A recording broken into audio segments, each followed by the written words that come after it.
اچھا مجھے ساتھ میں یہ بھی بتائیے گا کہ جس طرح سے اتحادیوں کی جانب سے بھی بار بار تحفظات کا اظہار کیا گیا ان تمام صورتحال کے اوپر، آپ کو لگتا ہے کہ کیونکہ ذرائع کے مطابق یہ خبریں بھی تو گردش کر رہی ہیں کہ کابینہ کی ہو سکتا ہے مزید توسیع کر دی جائے، تو اگر اتحادیوں کو وزارتیں دے دی جاتی ہیں تو اس کا مطلب ہے کہ اپوزیشن سے جو ملاقاتیں ہیں پھر ان کا کوئی مقصد نہیں رہ جاتا، وزارتیں مل جائیں گی اور اتحادی پھر حکومت کے ساتھ کھڑے ہوں گے؟ دیکھیں یہ تو حکومت کا کام ہے نا کہ وہ تحریک عدم البراعت کو کس طرح ناکام بناتی ہے. ماضی میں بھی جب سابق وزیر اعظم بے نظیر بھٹو کے خلاف عدم اعتماد کی تحریک پیش کی گئی تھی تو اس وقت اس وقت کی army chief general Aslam Baig اور اس وقت صدر غلام اسحاق خان کی حمایت حاصل تھی اور پنجاب کی حکومت کے خلاف کام کرنی تھی. لیکن ان تمام تر چیزوں کے باوجود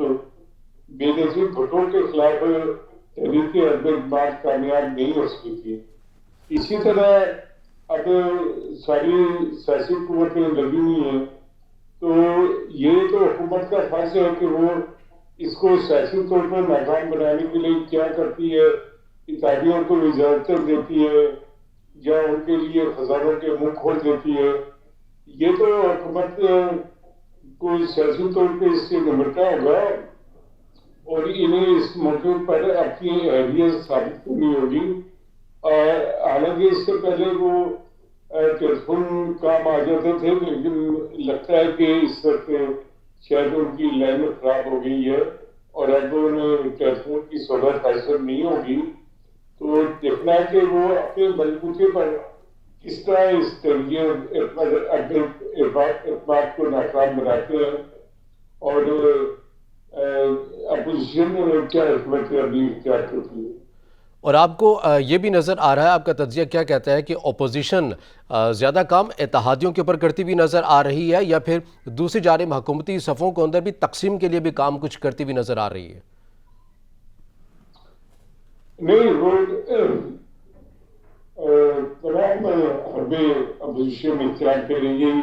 اور اس کے پاس پی ٹی آئی کے کچھ لوگوں کے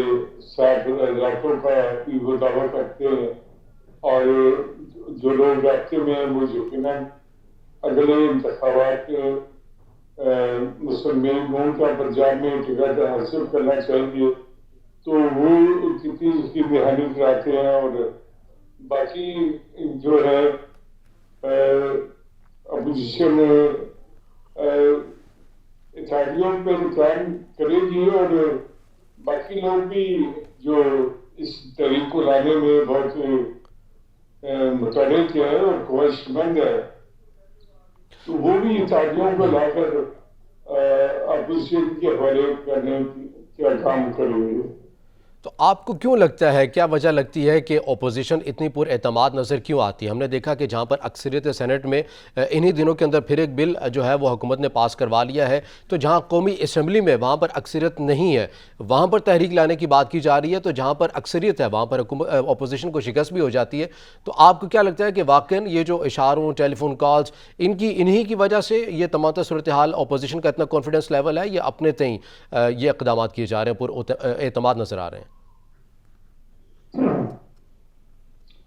اپنے دل تو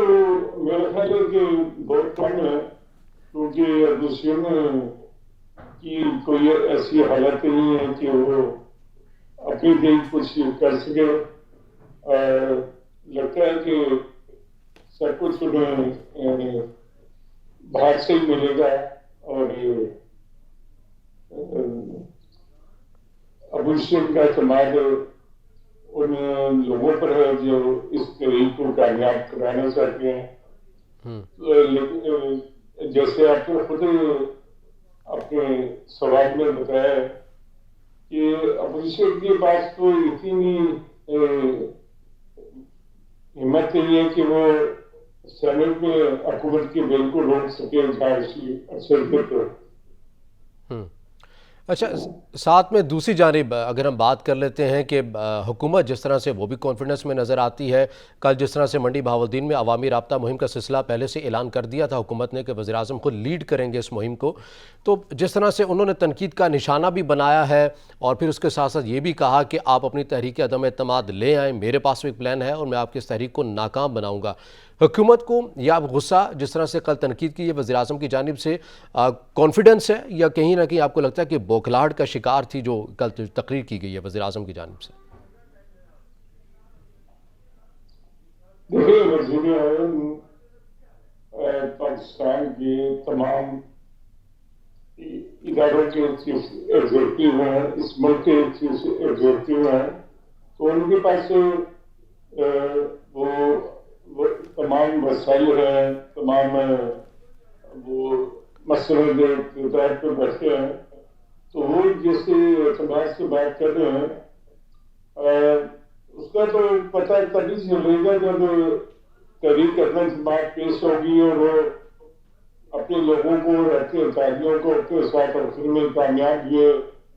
تو اس سے اپوزیشن کو نہ صرف ناکامی ہوگی بلکہ ان کا مورال بھی گرے گا۔ اگر جیسے کانفیڈنس سے وزیر اعظم نے کل منڈی بہاولدین میں بات کی ہے، اگر وہی ان کا کانفیڈنس جو عملی طور پہ بھی نظر آئے گا تو یقیناً انہیں کامیابی ہوگی، لیکن اتحادیوں نے بھی اب اس میں بڑھ کرنا شروع کر دیا ہے، تو یہ لگتا نہیں ہے کہ وہ انہیں زیادہ عرصے تک اپنے ساتھ رکھ سکیں گے۔ صحیح۔ اچھا، مجھے ساتھ میں یہ بھی بتائیے گا چونکہ ہمارے ملک میں جو جمہوری عمل ہے اس کے تسلسل کی تاریخ بڑی کم رہی ہے، گزشتہ کچھ دہائیوں میں ہم نے دیکھا ہے کہ یہ سلسلہ چل نکلا ہے، لیکن آپ کو لگتا نہیں ہے کہ تحریک عدم اعتماد ٹھیک ہے ایک آئین اس کا اختیار دیتا ہے، مگر اپوزیشن کو یہ دیکھنا ہوگا کہ آپ اس جمہوری تسلسل کو چلنے دیں؟ تحریک عدم اعتماد سے ملک کے اندر سیاسی عدم استحکام، آپ کا خطہ ایسی جگہ پر وقوع پذیر ہے، افغانستان کا مسئلہ ہے، عالمی سطح کے اوپر دیگر مسائل جنم لے رہے ہیں، تو ایسے میں آپ ملک کے اندر سیاسی عدم استحکام کی باتیں کر رہے ہیں تو یہ سوٹ کرتا ہے ملک کی پالیسی کو؟ دیکھیں عدم اعتماد کی تحریک سے کوئی سیاسی عدم استحکام نہیں ہوگا، بلکہ اسے تو صورتحال واضح ہو جائے گی کہ اگر وزیر اعظم کے پاس اکثریت نہیں ہے تو وہ اپنے گھر چلے جائیں گے، اور اگر اپوزیشن کے پاس اکثریت نہ ہوئی تو وہ 6 مہینے کے لیے خاموش ہو جائیں گے، تو اس سے اعتماد ملک میں اداروں کو بھی بڑھے گا اور ملک میں استحکام بھی آئے گا۔ اس کا جو صورتحال ہے وہ انتہائی غیر مناسب ہے کہ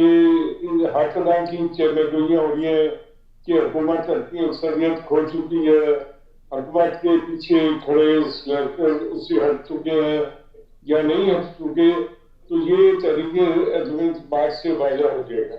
صحیح، ٹھیک ہے، آپ سے گفتگو کا آغاز مزید بھی کریں گے اور دیگر جو سوالات ہیں اور جو نکات ہیں وہ بھی آپ کے سامنے مزید رکھیں گے، مگر ناظرین اب وقت ایک بریک کا، ہمارے ساتھ رہیے گا۔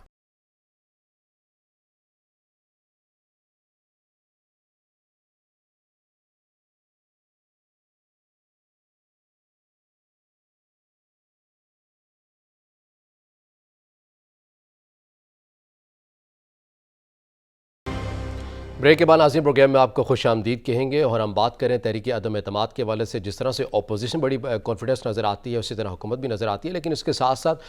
پیپلز پارٹی نے بھی اسی ماہ 27 تاریخ کو اپنا لانگ مارچ کا اعلان بھی کر رکھا ہے۔ کیا حکمت عملی ہوگی، اس حوالے سے بھی ہم بات کریں گے۔ محسن رضا صاحب، مجھے یہ بتائیے گا کہ چونکہ پیپلز پارٹی نے بھی اور پی ڈی این نے بھی الگ الگ تاریخیں اناؤنس کر رکھی ہیں، چونکہ پیپلز پارٹی نے اسی ماہ میں جو ہے وہ لانگ مارچ بھی کرنا ہے، روٹ پلان کی منظوری بھی دے رکھی ہے، بلاول بھٹو نے بھی، حکمت عملی کیا ہے ان تمام صورتحال کی پیپلز پارٹی کی بالخصوص لانگ مارچ کے حوالے سے؟ کیا دیگر سیاسی جماعتیں بھی اپوزیشن کی بھی شامل ہوں گی اس میں؟ جی، پیپلز پارٹی بہت متحرک ہے اور اس سلسلے میں سندھ کے وزیر اعلیٰ مراد علی شاہ اور قومی اسمبلی کے رکن شازیہ مری کے علاوہ تمام ان کے رہنما اس میں مصروف ہیں، اور اس حوالے سے ہماری سندھ کے وزیر اعلیٰ مراد علی شاہ اور شازیہ مری سے بات ہوئی ہے تو ان کا کہنا ہے کہ اس وقت سب سے ضروری بات ہے کہ ایک اس شخص سے جان چھڑائی جائے جس کی وجہ سے پورا ملک جو ہے بے چینی کی حالت میں ہے. اور ان کا کہنا تھا کہ اس لانگ مارچ سے تمام لوگوں کے جذبات کا اظہار ہوگا اور انہیں اداروں پہ اور ان قوتوں پہ بھی اس کا ایک دباؤ پڑے گا. ان کا یہ بھی کہنا تھا کہ اس لانگ مارچ سے سارے ملک کو متحرک کیا جا رہا ہے اور بلاول بھٹو زرداری جو ہیں یہ مزار قائد سے یہ لانگ مارچ شروع ہوگا اور یہ 30 شہروں سے ہوتا ہوا اسلام آباد پہنچے گا. اور وہ فی الحال تو ان کا پلان نہیں ہے دھرنا دینے کا، لیکن یہ بعد میں پتہ چلے گا. انہوں نے دیگر سیاسی جماعتوں کو بھی پیپلز پارٹی نے دعوت دی ہے اور اس سے ان کے رابطے ہو رہے ہیں.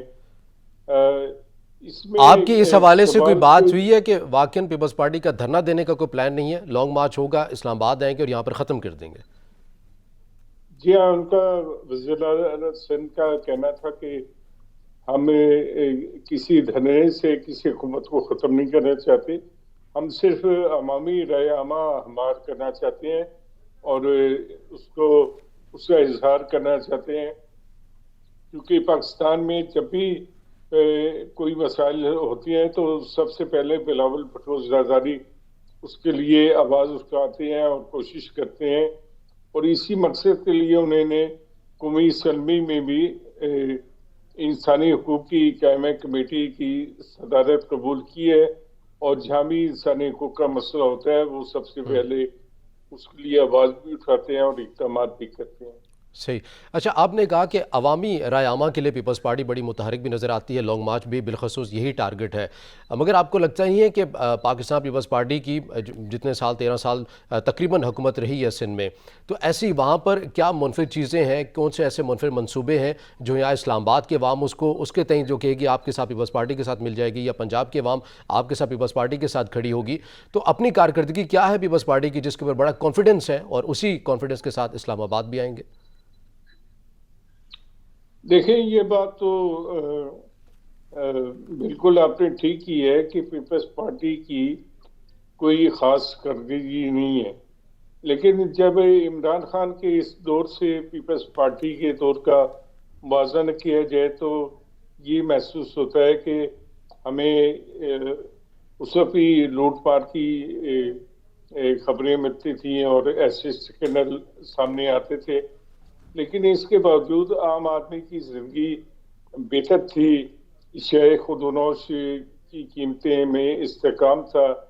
اور پاکستان کے عوام کو بجلی 4 روپے فی یونٹ ملتی تھی، آج 26 روپے فی یونٹ ملتی ہے. تو یہ تو عوام ایک فرق محسوس کریں گے کہ پیپلز پارٹی کا اور موجودہ حکومت کے دور میں کافی فرق ہے. اور پیپلز پارٹی کا یہ بھی ٹریک ریکارڈ نہیں رہا کہ انہوں نے اپنی مخالفت کرنے والے صحافیوں کے گھروں میں ایف آئی اے اور دیگر ادارے بھیجے ہوں اور انہیں اٹھا کے جیلوں میں ڈالا ہو اور ان کے ساتھ کوئی ریاستی مشینری کو استعمال کیا ہو. تو اس لحاظ سے تو آپ دیکھیں گے پیپلز پارٹی کے کریڈٹ پہ کافی چیزیں جاتی ہیں. انہوں نے 58ویں ترمیم کی، انہوں نے تمام سیاسی قوتوں کو اکٹھا کیا، انہوں نے صبح خیبر پختونخوا کو اس کا نام دیا. تو یہ پیپلز پارٹی کے کریڈٹ پہ کافی چیزیں جاتی ہیں. لیکن جب ہم گورننس کے حوالے سے دیکھتے ہیں تو ان کی گورننس بھی اتنی بری نہیں ہے، لیکن انہوں نے سندھ کے شہری علاقوں کو اپنے قریب لانے کی کوشش نہیں کی اور نہ ہی ان میں کوئی زیادہ ترقیاتی کام کیے ہیں. صحیح. اچھا، کیونکہ حکومت بھی یہ بیانیہ بناتی رہی ہے، جیسا کل وزیر اعظم نے یہ بھی کہا کہ پیپلز پارٹی میں اور پیپلز پارٹی کے دور میں اور نون لیگ کے دور میں زیادہ مہنگائی ہوئی ہے. پیپلز پارٹی کے دور میں چینی بحران، آٹا بحران، ان کا بھی وہ ذکر کرتے ہیں. یہ تمام تر جو ہے وہ صورتحال ان چیزوں کی دیکھتے ہیں. تو آپ کو کیا لگتا ہے کہ اس بیانیے کے ساتھ، ان چیزوں کے ساتھ جو ہے وہ آگے جو معاملہ ہے وہ چل جائے گا؟ مجھے بالکل اس سوال کا تفصیلی جواب میں نے آپ سے لینا تھا، مگر یہاں مجھے بار بار کہا جا رہا ہے کہ وقت بالکل ختم ہو چکا ہے پروگرام کا. محسن رضا صاحب ہمارے ساتھ موجود ہے. سر، آپ کے وقت کا بہت شکریہ. ناظرین، آج کے پروگرام سے اتنا ہی. اجازت دیجیے.